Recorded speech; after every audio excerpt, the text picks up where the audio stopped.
Guys, listen, can I read mine out loud? Because that person is really important for me. You know that. So I don't want to fuck this up. Okay, so sure.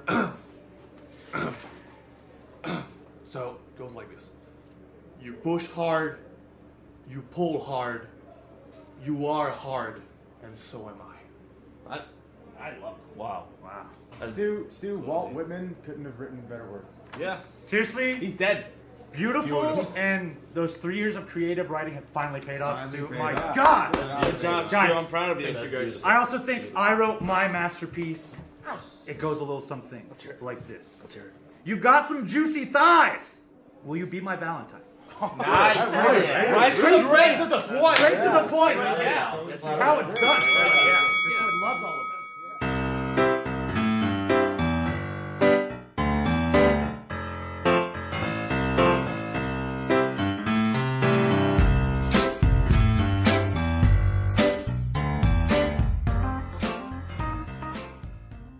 Hello, and welcome to another episode of Talk AEW, the official AEW wrestling podcast of GoombaStomp.com and TiltMagazine.net. I'm one of your hosts, Marika McDonald, joined as usual by the editor-in-chief of GoombaStomp and Tilt, the ravishing Ricky D. Hola, Mariko. Yo, listeners, you got to keep listening and listening for the next few weeks. We're going to have some huge guests. Exciting.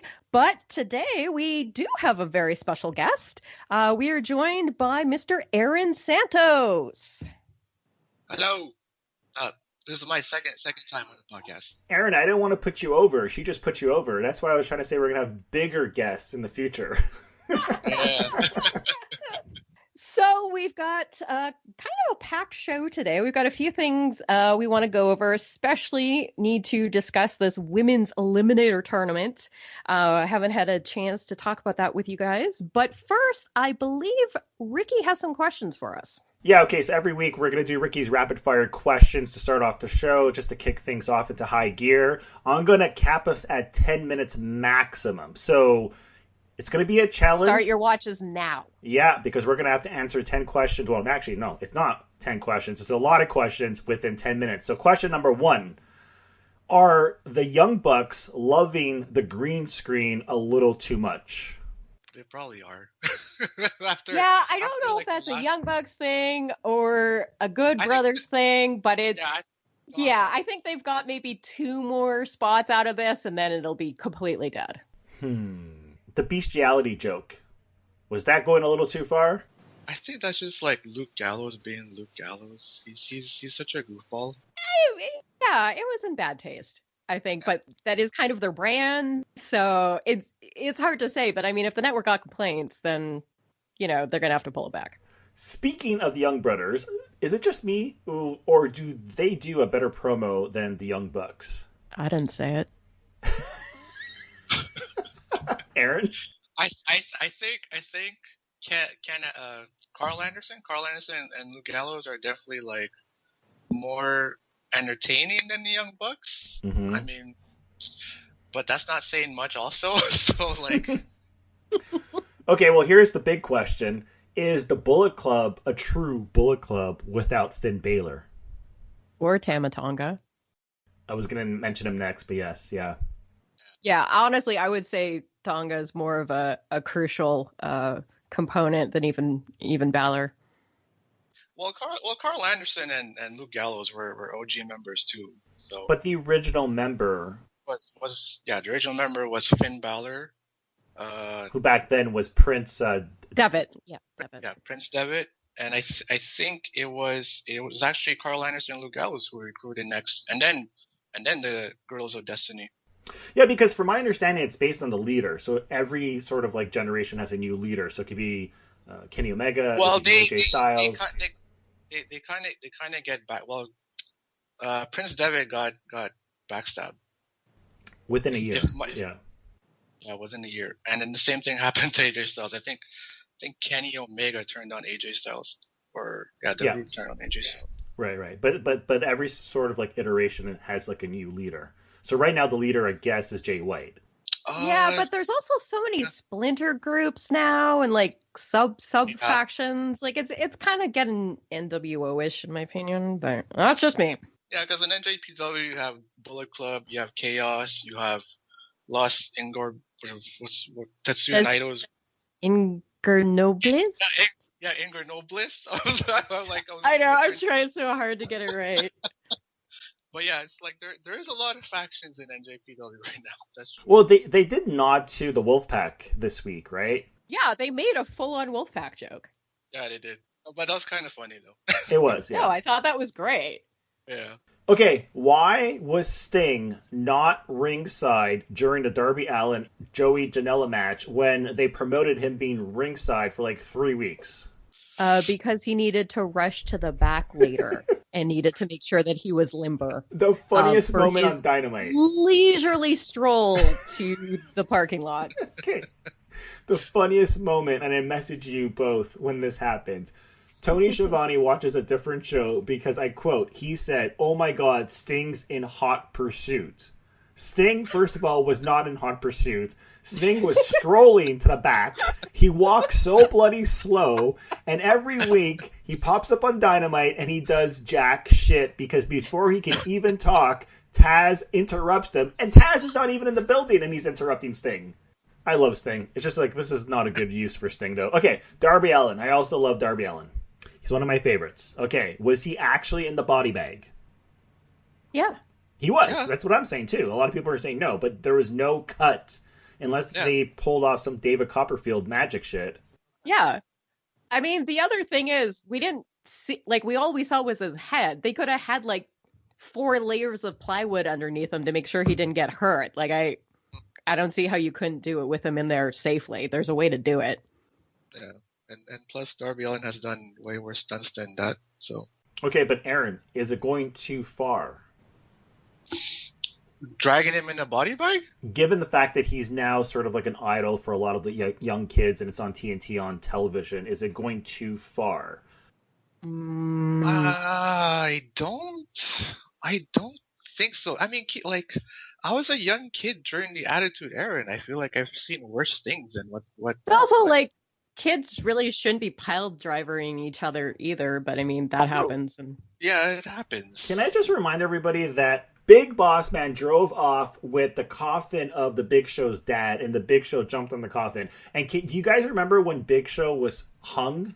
I don't know if it was The Undertaker, but someone hung him in the middle of the ring and, like, lynched him. No, it was Big Boss Man who got hung. Yeah, that's what I'm saying. Big Boss. Did I not say? Yeah, Big Boss Man, yeah. No, you said Big Show, but yeah. Okay, No, Big Yes. Boss Man, yeah. And I think that happened actually after the Owen Hart incident in which Owen Hart died, which was really, or maybe it was just before. But I remember that whole era, the Attitude Era. And it was a week after Big Show's dad really passed away, I think. That's right. What? Yeah. Yeah, that was like the messed up part about that. It was like just a week ago, like Big Show's dad passed away. Yeah, they have a really bad track record of using people's deaths in really, really not cool ways. It's called Vince McMahon.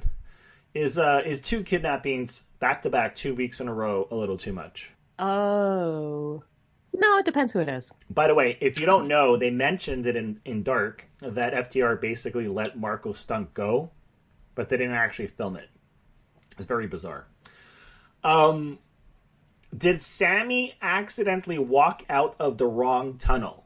No, I don't think it was an accident. I don't think so either. So, are you saying that he is now officially a babyface? I think when he comes back, he will be. There is no hope? But it could also be a ruse. I mean, like, who knows? There's a lot of like theories out there that I've been reading, and some of them are interesting. Some of them are like, it's unlikely. Okay, I got about 2 minutes here, but here's the thing. So, when Sammy hit MJF, his abs were injured. But was the actual hit, was it hard enough to look believable that if Chris Jericho saw the footage because the cameraman was left in the room, he would actually believe that Sammy actually hurt MJF that bad? MJF is such like, I would say that he's such like a slime ball that like the way he's selling it, and the way like Chris Jericho just hangs on MJF's every word, like, I don't know, he might believe it. Okay, I'm conflicted because I kind of feel, because I kind of think that because he was injured, 1 or 2 punches could have hurt him, but he's also a professional wrestler. He's MJF, and clearly he exaggerated the injury. And Dude, he acted like he broke his ribs. exactly. Like, but but that is like his character, right? He's like a very sly heel, and he's gonna like sell anything to the umpth degree, you know. So Yeah, I don't think there's any hope left for Chris Jericho and Sammy to make amends unless Jericho also becomes babyface, which is possible. But anyways, did Hangman Adam Page actually swap the paperwork, or did he actually sign Matt Hardy's contract? He swapped it. He did. Yeah, I he didn't swapped see him swap it. Everyone's saying he swapped it. I didn't see it. oh, it was Yeah, it was very obvious. And the way Yeah. that he was like, oh, and now, Matt, you need to sign it. That was like the icing on the cake of this isn't actually your contract. No, it was good misdirection because it's almost like a magic trick, right? Because you got Matt in front of the camera, and if you're paying attention to Matt's face, you wouldn't be able to see like Adam Page swapping. Like he clearly threw the paper across the bar. Yeah. And then he opened up his coat, reached Yeah. in, took out the other sheet of paper, and started signing it. Okay, we're almost done here. Is it just me, or is the new version of Matt Hardy kind of awesome? I love it. I love it. Yeah, I love it. Aaron? I don't know. I'm conflicted on that one. Well, let me ask. Okay, like the reason why he decided to switch personas because he felt that his previous persona did not work unless there was a crowd live. So I think it was a good decision on the part of Matt Hardy. And for me, it's working, and it's working big time, especially with Private Party. Yeah, and especially with his role as like an elder figure in the company and just embodying every bad Carney trope about, you know, older wrestlers taking advantage of younger wrestlers. I love it. I think it's a great addition to the whole thing. No, I guess I'll probably just need like more time for Matt to grow on me because so far from what I've seen, I'm just like, I don't know, he's kind of annoying me. I mean, he's a heel. He's supposed to be annoying. Yeah, exactly. That's what I was thinking. Yeah, for sure. Why is Dolph Ziggler on the show? That's his brother. And actually, I was getting annoyed by that because I was like, who's this guy? He suddenly gets on TV all the time. But then I heard about why, and I can't be mad anymore. Okay, explain to me why, because I don't understand why he has time on Dynamite, but all the superstars and the people that we've been following for 2 years don't get as much time as him, and he just entered the company. It was a favor.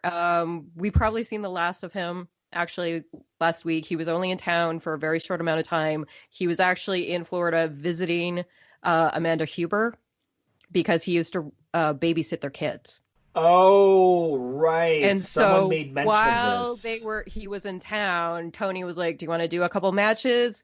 And that's what he did, kind of as a favor and also as an excuse to stay in town a little bit longer.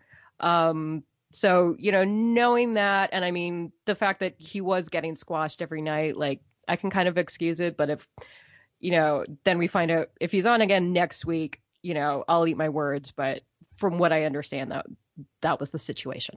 Yeah, I mean, like the way he's been introduced so far, like taking the bumps he's getting, like it's very like a jobber role because he's like really taking a lot of bumps. Oh no, he's clearly there like as an enhancement guy. Like he knows that that's what he's doing there. But I got the impression from the fact that he really was there to see Amanda Huber and just kind of, you know, was asked like, oh, hey, while you're here, like, you know, we need somebody to take some bumps from, you know, count the lights for so-and-so. So. Okay, now it's the most important of all questions.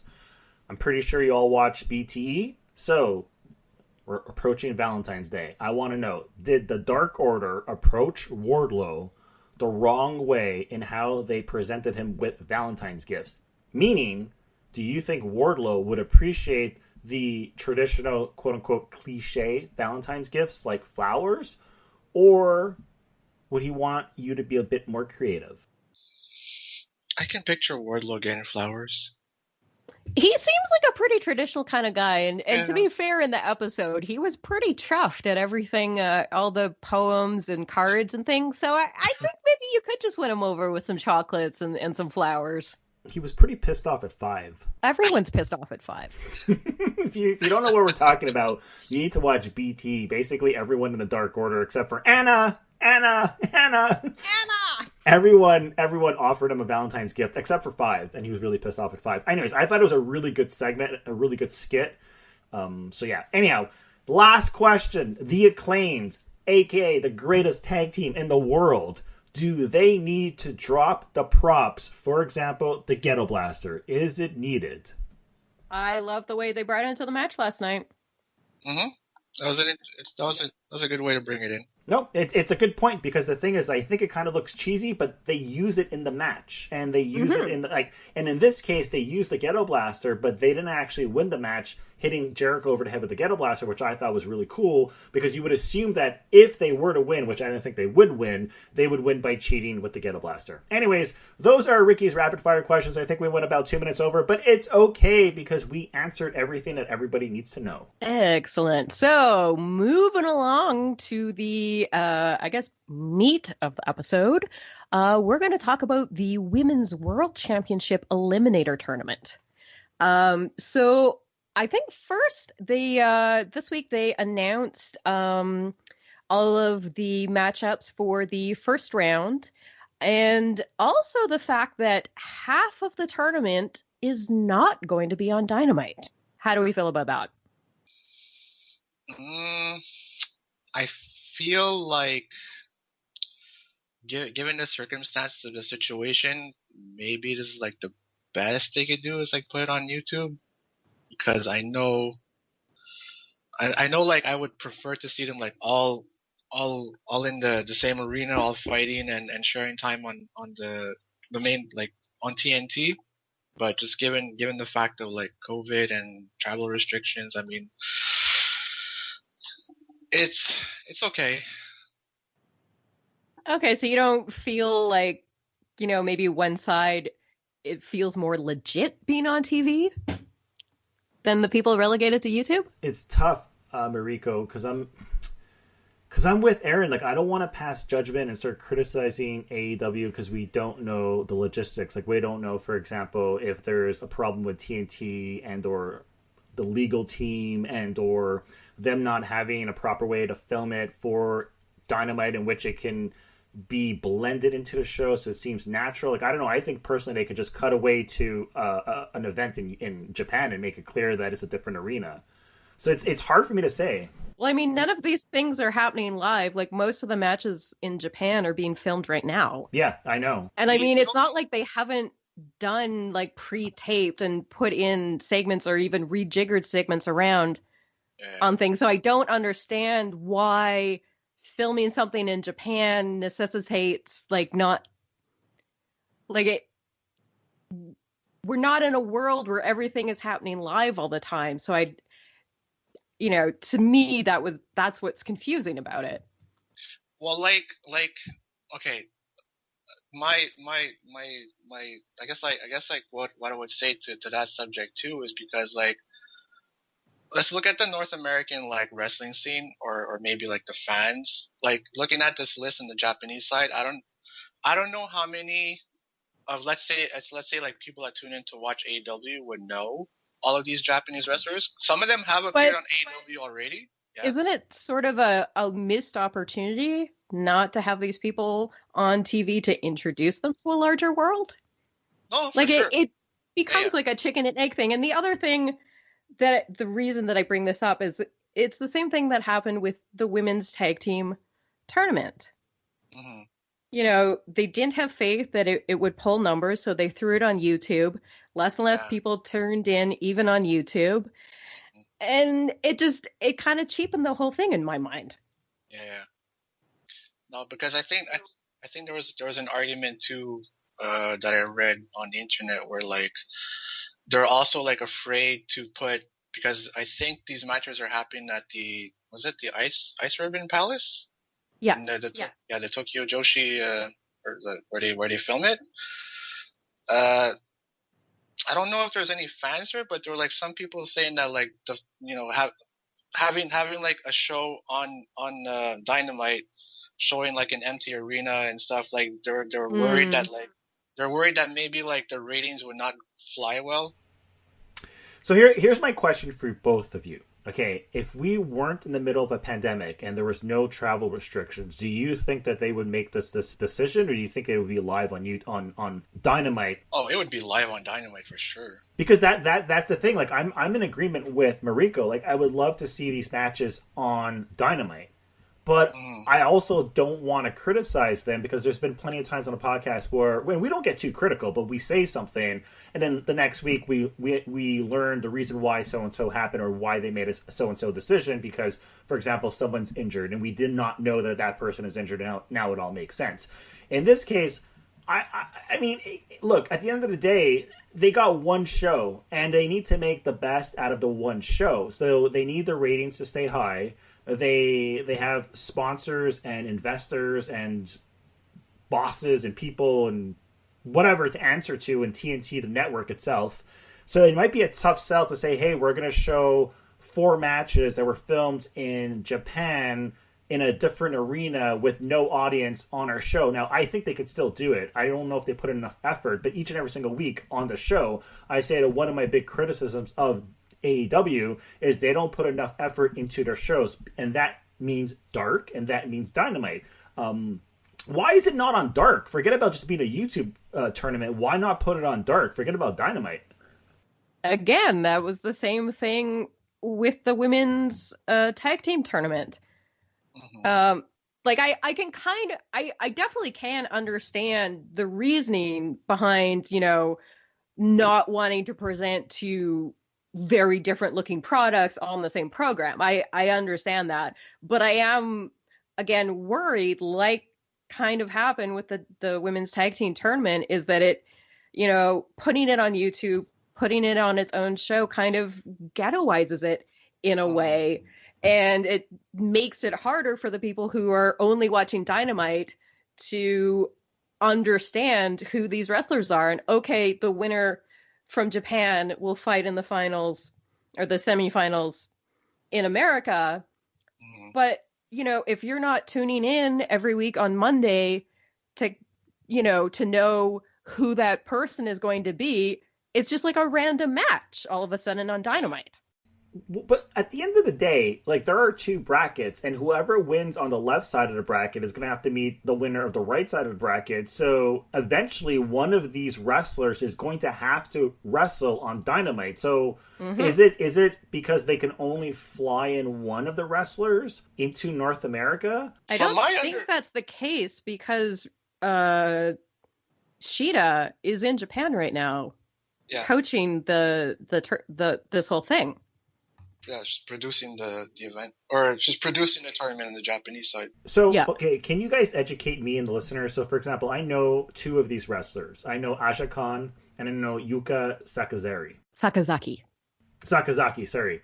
So, out of Sakazaki and Kong, like, when it comes to the rest of these wrestlers, like, who do they work for now? Who are they employed by? Is it Stardom? Is it DDT? Is it a bunch of different companies?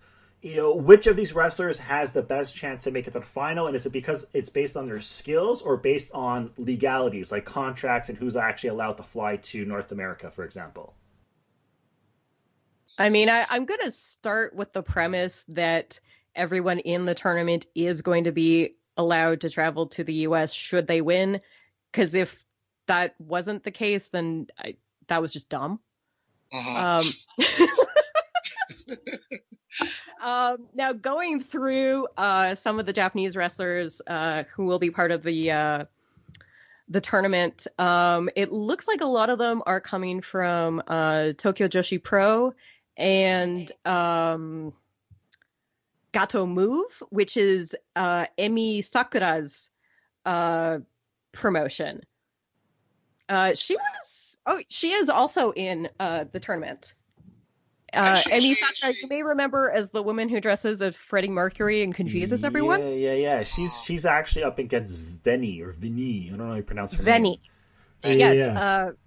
Veni, I learned about her. She's really cool. I'm very much looking forward to that match. And as much as Emi Sakura is going to be the veteran in that match, my money's on Veni. She's sort of the Japanese Nyla Rose. She's a transgender wrestler. She's extremely dominant. but also just a great worker, and I'm really, really excited to get a look at her, especially with someone as experienced as Emi Sakura. I think that has a potential to be like a really exciting match that people aren't expecting. Yeah, I'd be curious to watch because like I haven't done too much like checking on Veni because most of my time has been like on Makito. She's so interesting. Man, that woman's Twitter game is just next level. But we'll get. Yeah, we'll get there. But Veni, like, yeah, I read her like background story and everything, and I'm like, she's really like that. That would be a match I'd be interested to watch too. And you know, like we said, Emi Sakura is a veteran, and she always puts on a good show. And to also say that she has already appeared on AEW once. I think it was on Fighter Fest. She's been on a few times. She's been on quite a few times. Yeah. Mm-hmm. Yeah, they released a video, and the video showcased all 8 women, and they mentioned who has actually appeared on Dynamite at least once, or if not more than once. But she was on. I don't know if she was on. Well, Fighter Fest is basically Dynamite, right? But she was on a few times. Yeah, but Aaron, like out of all these women, right? So who would you put your money on that would actually advance to the finals or semifinals? I'd love to see Makito make it to the finals, man. But would I put money on Makito? I don't know. I don't know what, because I could see Yuka Sakazaki making it far. I don't know. Yeah, I would honestly like to see Yuka and Maki in like a semifinal. I know that they both work for Gato Move, so that could be a fun match. They've worked together before, obviously. Well, I would personally love to see Maki Ito and Aja Kong in the next round. Because I saw a match where they did run into each other, and it's like it was hilarious. No, but Aaron, if I'm pretty sure Maki's going to win and Aja Khan's going to win, so they will have a match.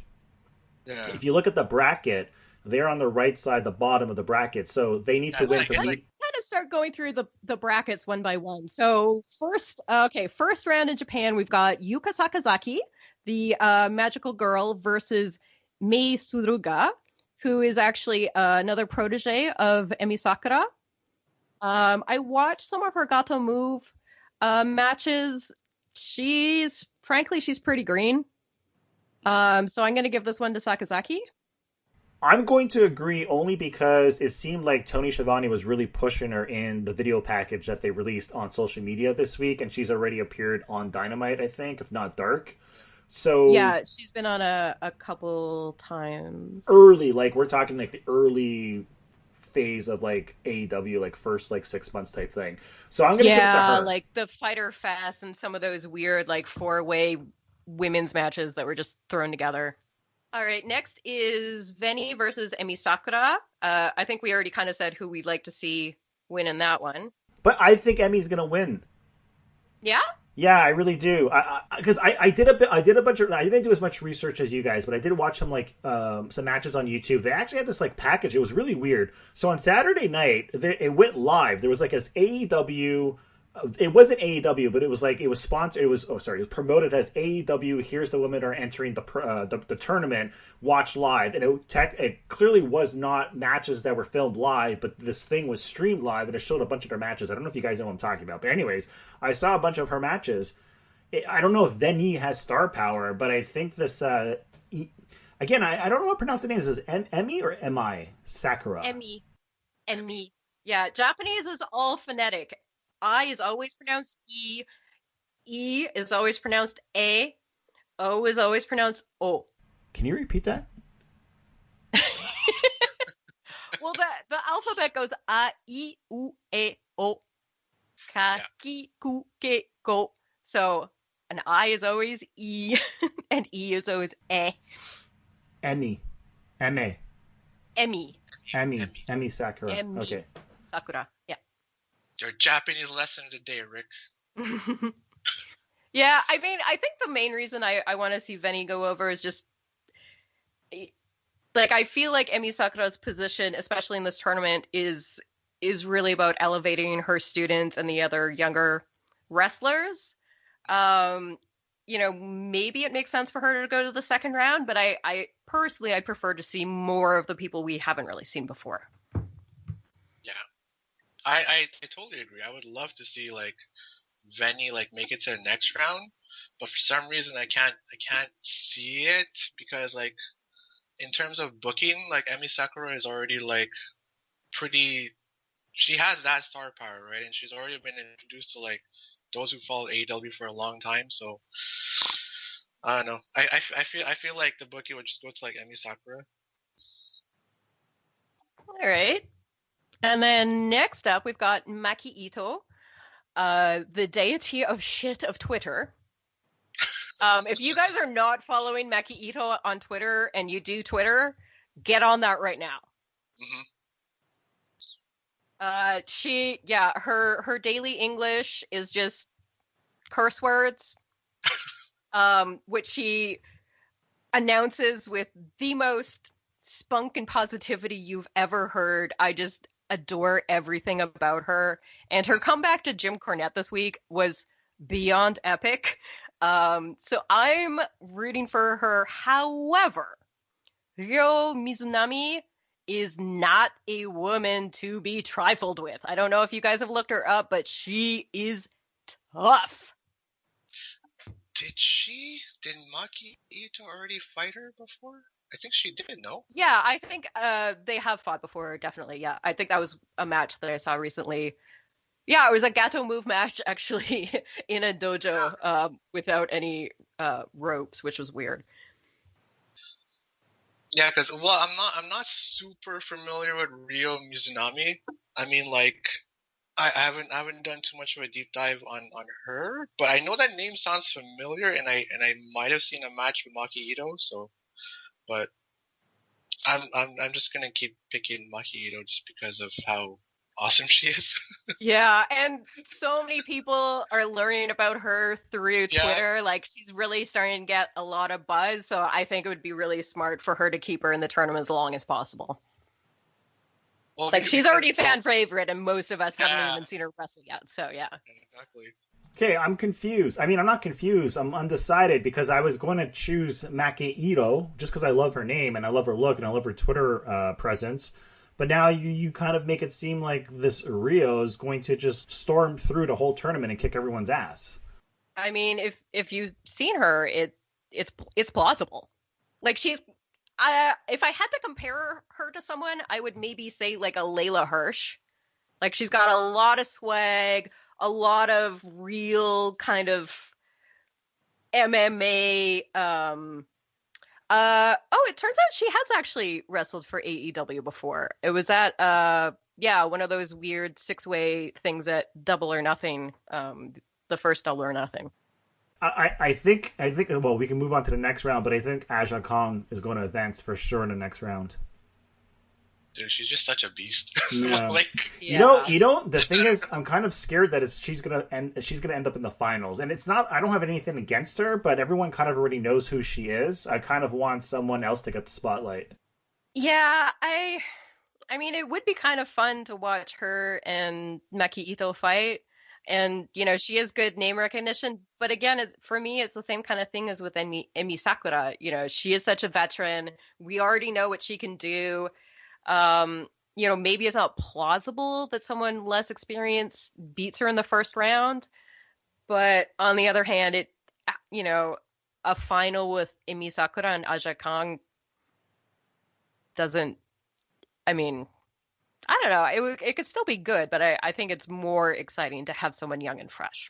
Well, if Aja Kong wins, which I think she will win, she will meet Maki Ito if she wins. Sorry, I can't pronounce everyone's names properly, but those two would meet. But I think Aja Kong is going to end up in the semifinals. I don't want to see Aja Kong in the finals. I don't care if she makes it to the quarterfinals or semifinals. I don't want to see her in the finals. I want someone new.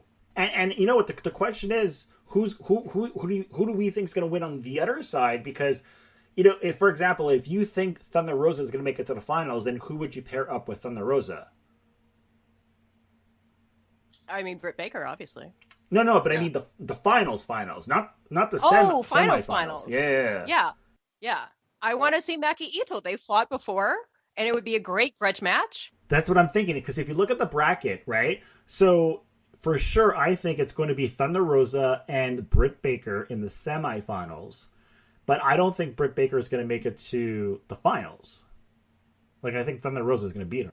Or at least I want her to beat her. Because I like Britt Baker, but I don't think she's there yet. And you know what? I don't want them to give her the belt because she doesn't need the belt.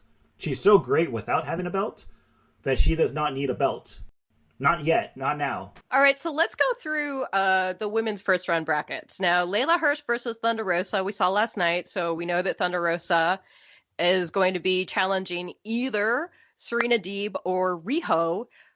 This is an interesting one. Who do you see going over?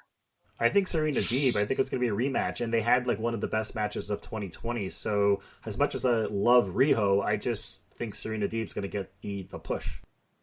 So you really think the former champion's going to be out in the first round? Okay, interesting. It's hard to say because like Riho is the former champion, but like Serena Deeb's been getting like a lot of push too now. I'm sorry to say this, but Serena Deeb's a better wrestler. Like, I love Riho, but she's a better wrestler. True. I think. Yeah. I agree with you there. Yeah, it's different styles, but I can't disagree with you.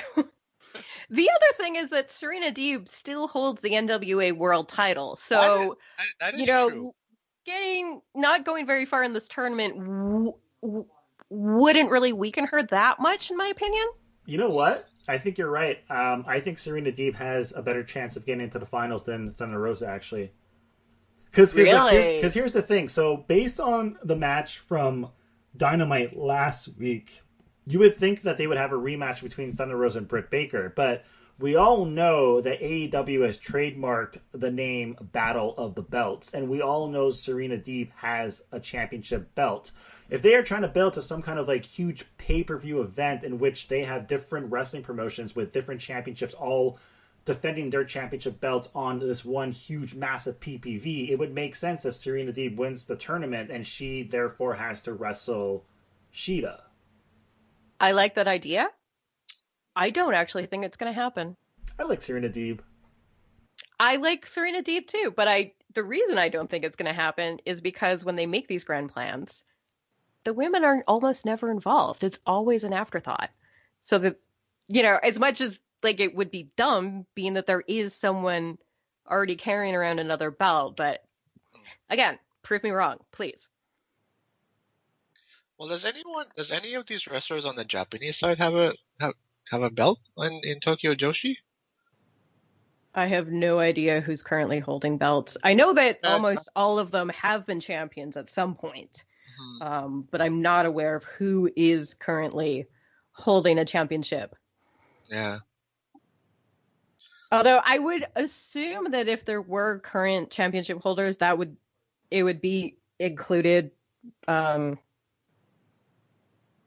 way that Serena Deeb is listed, she's listed as world champion. So my assumption would be that, if one of them was, super princess or whatever, like that would be part of their name. But again, I don't know. Could be wrong, but I think Miyu Yamashita is the champion. Okay, she's not involved at all. No. Which champion? Tokyo Joshi Pro? I think so. Tokyo Joshi Pro Wrestling, where she is... I'm not sure. I think she is the champion. I'm not sure. This is all confusing. There's so many championship belts. And their belts are all called really weird things in Japan, so it's hard to keep them all straight, especially for the women. Yeah, well, because I've seen Maki Ito with a princess belt, but is that a belt in Tokyo Joshi Pro? Yes. I think it's their main belt. It's a princess belt. Or one of the main belts. Yeah. Yes. Yeah, okay. But Yuka and Maki and I think probably more, because I don't know Ren Kadokura like at all.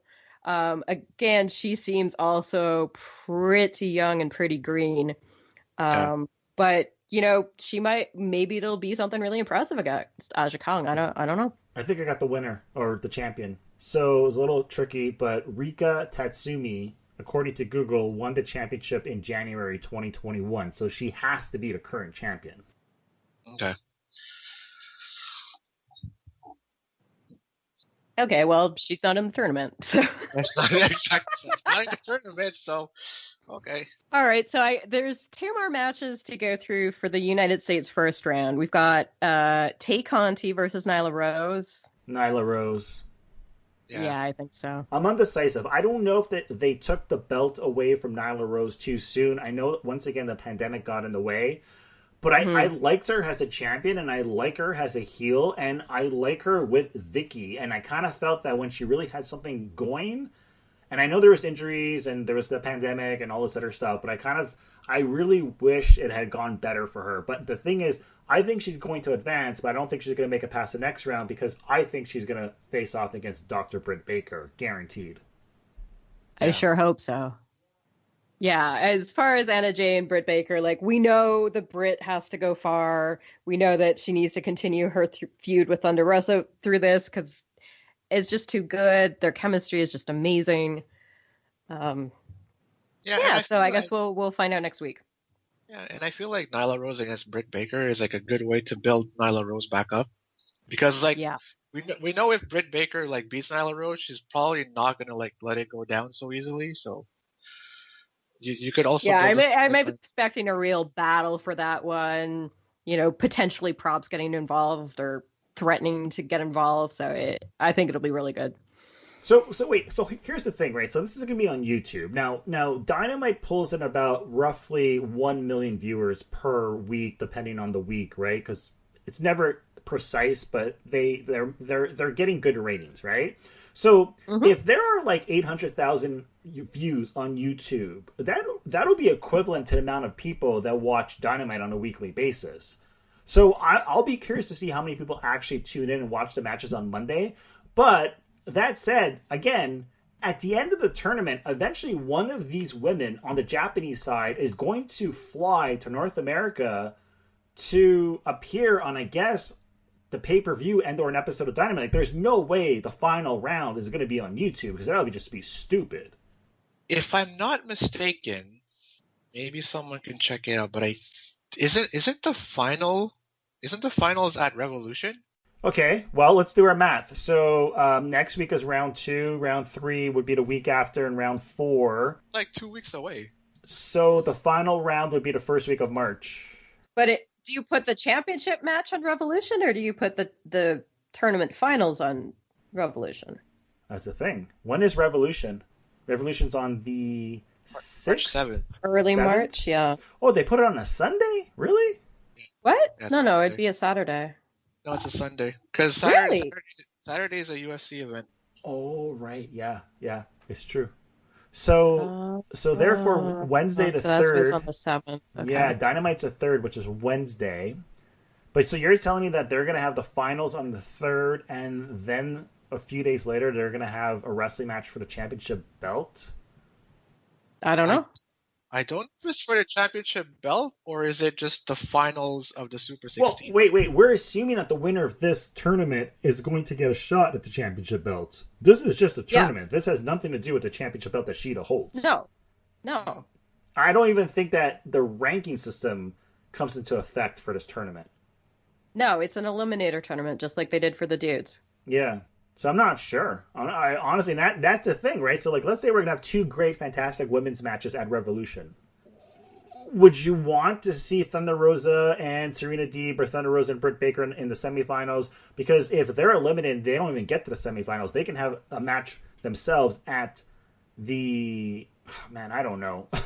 You know what I would love to see? Here's what I would love to see. I would love to see a match between Serena Deeb and Thunderosa, or Thunderosa and Britt Baker, like a rematch at the pay-per-view. I would love to see the actual tournament match at the pay-per-view, but a different person, right? Like, you know, like, I don't know, Nyla Rose versus Aja Kong.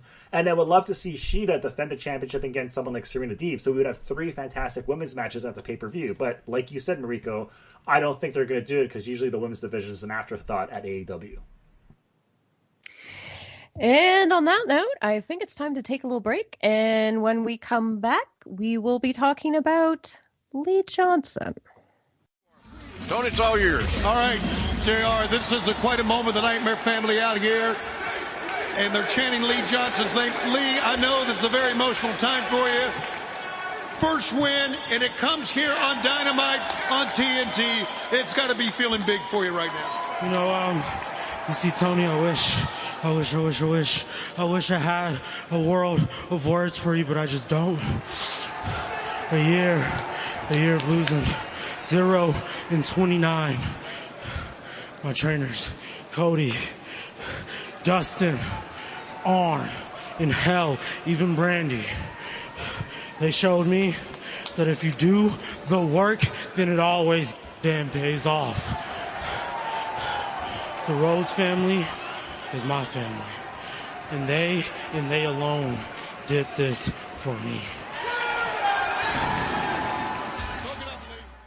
And we're back. You're listening to Talk AEW, and we are talking about Lee Johnson. So, Rick, maybe catch us up a little bit on what happened this week with Lee Johnson.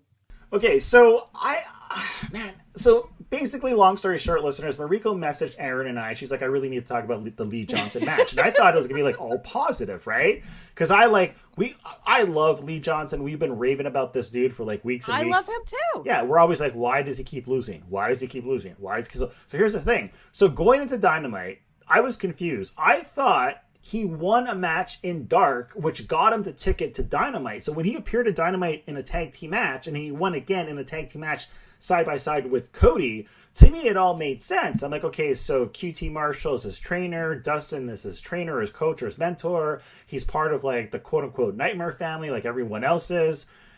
He's a cool dude. It's on Dynamite. He's getting his big push. It's his moment. He's a star in the making. Everyone loves this guy. Jim Ross loves him. You can tell just when he's doing commentary. Like, you can tell he's a huge fan. And then you pointed something out. And I don't know. I kind of understand why you are upset. And I'm going to let you explain in a second. But I wasn't as upset. Yeah, I don't even know if upset is the right word.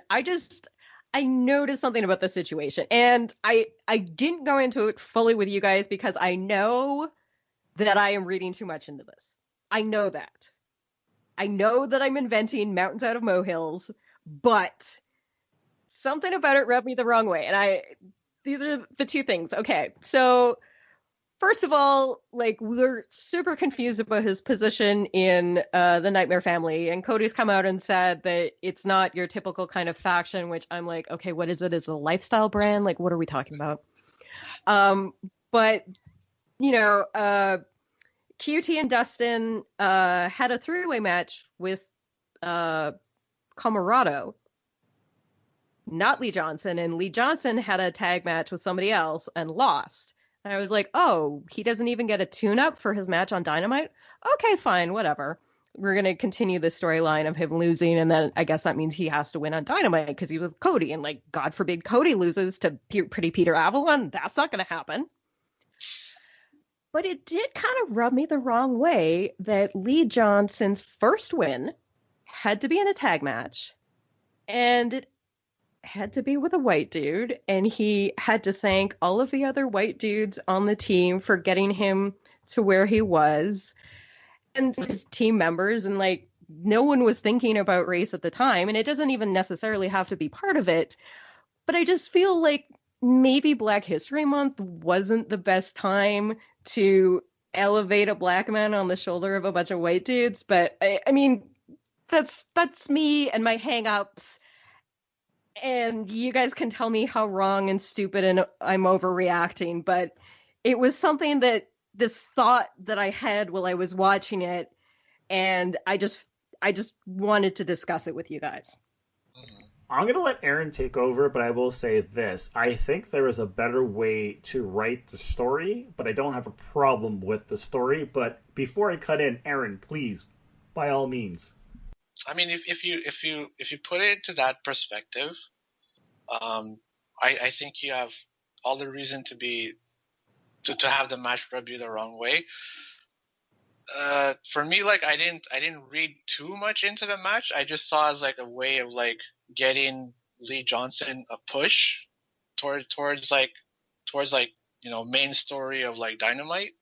Yeah, so I just wonder if his push could have come on his own terms, you know? Yeah. No, like the way you pointed out, like you have it's perfectly valid. It's a perfectly valid argument, especially like in the times that we are right now, and especially like you said, Black History Month. For sure, I'm sure they could have written up differently. But as a fan watching wrestling, I didn't, like I said, I didn't read too much into it. The only thing that I read into it was the whole QT Marshall like giving him the sideways look. Oh yeah, that was a little curious. Okay, but here's the thing. So I'm going to cut in now. So this is why I don't have a problem with it. So again, I always say this. We're not in the writer's room. We're not backstage. We don't know what's what. We don't know who's hurt. We don't know why they always do the things they do. Cody is injured. We don't know what I thought that he was means. injured in that match.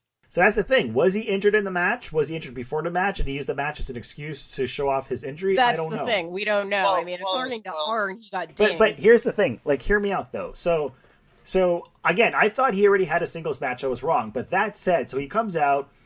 They established a fact for anyone who doesn't watch Dark and does not know who this dude is. They established a fact that he's part of the Nightmare family. He is part of the family in this quote-unquote faction, and this is his trainer, QT Marshall. This is his mentor, Dustin Rhodes. This is why they partnered him up with Cody, which helps give him a bigger push because Cody is sort of like the face of the company.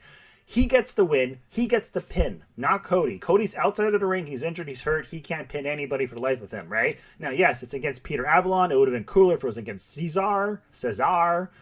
But whatever, he got the win. But I think the thing is they're setting up a story between him and QT because of what happened at the end, and therefore that's why I like it, because it gives him a bigger push. So I get what you're saying, and that's what I mean. A better way to write it is to have him win a singles match and still do the same storyline, where Tony comes out, he interviews him, and he forgets to thank QT. I'm not going to disagree with you there, but I think the reason why they did the tag team match is because they also were looking for a reason to put Cesar in Dynamite. And there's only so much time they have every week. Well, because he appeared like in the Royal Rumble the Lumberjack match. He was at the Lumberjack match last week, and a lot of people were like, who the heck is this guy? Because they also had him team up with Peter Avalon on Dark this week, and I was blown away. They have amazing chemistry. They should totally be a team. I think it's great. I don't know how much I can watch Peter Avalon. I think he's doing a great job. He's kayfabe, like it's working, okay, but it's pissing me off. But he's doing a good job at it. I'll give him credit for that. That's fair enough. That's fair. What don't you like about Peter Avalon? His look, his personality, or his wrestling? You know what he reminds me of? It's because like just sort of like he thinks he's like this sexy guy, but like he's kind of gross. Like, he gets me thinking. I'm like, he's like Larry Laffer from like the Laser Suit Larry games. Oh yes, yes. He thinks he's like such a stud muffin, but in real life he's like a complete dork and he's like a loser. I don't know. He just makes that's the idea I get. It's Larry Laffer in the ring. Heel like standard. Yeah, shit, but I know. But he does it so well. I know, but that's the thing. He does it so well, but it's like triggering me. Like exactly. I hate him, and I love him at the same time. Like, you know what I mean? You love to hate him. So that's the thing, right? Like, I think he works in his character. Like, here's the thing. I say this every week. Not every wrestler has to be The Rock or Austin. Not every wrestler has to be super strong or have great charisma or personality. There's got to be the average Joe. There's got to be the people that are annoying. There's got to be the people who don't have the greatest build. There's got to be variety. There's got to be people of different backgrounds and cultures. And I mean, yeah, you know, like you look at Peter Avalon, he thinks he's like the sexiest man on the planet, and I don't think he's at all even close to being the least, like he's like probably the least good looking person on the roster, male or female. He plays it off so exactly well. Right. Like it's like you don't want to see just a bunch of Ricky Starks. You don't want to see a bunch of like Sammys, like as much as I love Sammy Guevara. Like so. Anyhow, that's the reason why I think they booked the match the way they booked the match. And that said, you know, when we talk about storytelling and booking on Dynamite, I think it's taken like a nosedive. Like the quality's really dipped in the past like 8 weeks. I thought overall this was actually a decent, pretty damn good episode, like from start to finish of Dynamite. There are problems, but overall, like matches like this and the way I see them building, to a future storyline, and in this case, like having maybe QT Marshall turn heel or having a feud between him and Because he's totally a heel on Sammy's vlog. yeah, I know, right? And so I gotta tell you, Mariko, I dug it. I really did. I did not have any problem with it whatsoever. Again, this is I will cop to the fact that like this is my thing, and there was some stuff that happened this week that like had me looking for reasons to be outraged. So again, I admit I deliberately read into it a lot. But sometimes it's interesting to look at something that obviously no one else had considered in the way that it happens. And, you know, some people are going to fixate on it like me, and some people it doesn't bother. Yeah. No, well, I was gonna say, like, you're not wrong to look at it like that way, because you always want to like see representation in whatever you want to put your attention and your emotion into, and that's another thing too, like the way why we watch wrestling and love the wrestlers we love is because we feel like it's representing us, right? So, and I mean, you're talking about a promotion that had Nyla Rose as a champion. Yeah, you know, that's kind of like a big deal, because I don't know any wrestler who in the past who's trans that had a championship title on, at least not on TV. Well, not only that, you had also Sammy Guevara being suspended after the comments on Sasha Banks. I mean, Dave. Scorpio Sky. Scorpio Sky made the comments about, he made the homophobic comments. Oh yeah. Yeah. So like, you know what I mean? Like, I'm all open to people being able to change and positivity, and like that's what I like about AEW, like the fact that the roster is diverse. And I mean, look at Sunny Kiss. You know, it's to the point where Sunny Kiss does not care if JR says she or he. Like, Sunny Kiss lets JR choose. You know, it's not a big deal. Like, I don't know. Like, would you see that? No offense. I you know, I've grown up watching the WWE, so it's not a knock necessarily on the WWE to some extent. But like, would you see that on the WWE? Like, I don't think so. No, and I'm not saying that they're not doing a good job. I'm just saying everybody can always do better. Apart from some of the Japanese wrestlers holding a championship belt, mainly in the women's division, has anyone had a belt that isn't white? Yeah, so like the tag team championship, for example, there was Kenny, there was Hangman, there was FTR, there was Mad Nick. Nyla Rose? Yeah, Nyla Rose. Yeah. So there's Nyla Rose, there's Riho. On the men's side of things, though, Darby, Brody, Cody, Moxley, Chris, no. Yep. Not yet. No. Yep. And there aren't really any men of color in the championship. Or the main event, for that matter. Exactly. I mean, as much as they pay a lot of lip service to pushing Scorpio Sky, he is firmly in the mid-card. Yeah. So that, I think that made me more critical of the way that they were presenting Lee Johnson, because, you know, we've said again and again how much we love Lee Johnson, how much we love Sean Dean, how we want these people to be pushed, how they're, you know, great examples of fantastic African-American wrestlers, and how, you know, they should be pushed more. So that made me like really scrutinize what was happening with Lee Johnson now that they are giving him a push, and the way that they're doing it. You know, maybe they could have handled it better. Last thing I'm going to say is, between Scorpio Sky and Lee Johnson, I think Lee Johnson has more of a chance to actually have a title around his waist. I agree. Most likely it's going to start the TNT Championship. I just think he's way more charismatic, and he fits the role of a babyface better than Scorpio Sky. To me, Scorpio Sky is like a total heel. Honestly, I feel like he should be heel. My husband says that all the time. He's like, I don't know why I don't like this guy, but like, I just don't buy it. Like, I don't believe that he's actually nice. I don't either. Actually, you know who's not nice? Will Hobbs. And he admitted on the podcast, he was on the AEW Unrestricted podcast, and he said, he's like, I'm not a nice guy. Like, he does not appear to be a nice guy in real life. I would not want to get into a fight with this guy in real life. I don't think he's a good guy. I love him in AEW. I love him as part of Team Taz. But he, honest to God, looks like a real heel. Apparently, he's just like a big cuddly dad, but... Well, we got the same impression, too, when we saw, like, John Huber for the first time, right? I mean, when we look at the tribute show, and then how he was in ring and his persona, That's Like, true. We don't. I mean, they're at the end of the day, they're all doing their jobs, and these are not. Whatever you see on the screen is not going to be what they are in real life, but that's what makes them good at their job. Yeah. I mean, a lot of times what you see in the ring is very close to the real life persona. Like when it comes to the Young Brothers, like I think that's who they are in real life. You mean the Young It's Bucks? the Good Brothers. Yeah, it could be. You mean It's every week. It's the Good Brothers. Yeah, you did it earlier in the show too, and I was like, should I even bother saying anything at this point? But yeah. Every episode of Dynamite has had at least one great match this year, even if the entire episode is sort of like falling apart. So, again, pandemic, things are complicated. I don't want to give them too many excuses, but I do acknowledge that things are not easy right now for anyone because of COVID. Even if they're filming in Florida where people can seem to do whatever they want to do, like have a Super Bowl. And go to Disney World. Yeah. Well, that's another story altogether. All right. I think that's going to do it for today's episode. Once again, I want to thank Aaron Santos for coming on. And again, thank you to Ricky D, as usual.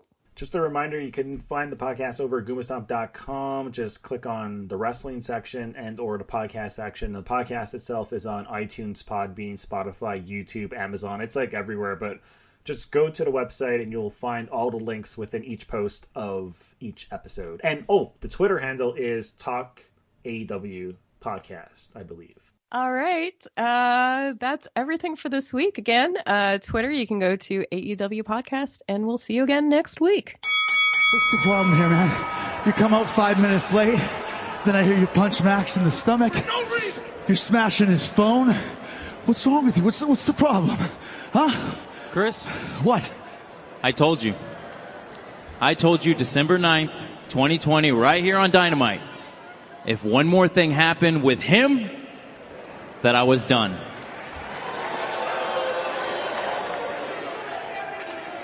And so I'm out here to tell you, I'm done.